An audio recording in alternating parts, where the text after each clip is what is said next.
Hi everyone, welcome back.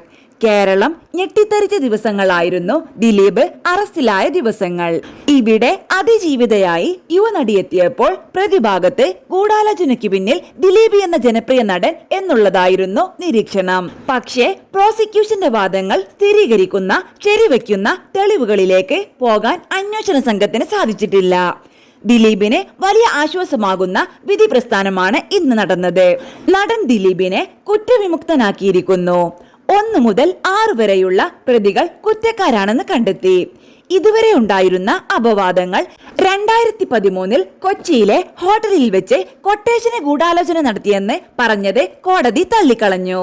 അടച്ചിട്ട മുറിയിൽ നടന്ന വിചാരണ, മെമ്മറി കാർഡിന്റെ ഹാഷ് വാല്യൂ അടക്കം മാറിയ സാഹചര്യം, കോടതിയുടെ കസ്റ്റഡിയിലിരിക്കെ മെമ്മറി കാർഡ് പരിശോധിച്ച സാഹചര്യം, ഇതെല്ലാം നിലനിൽക്കെ തന്നെ ദിലീപ് കുറ്റവിമുക്തനായി.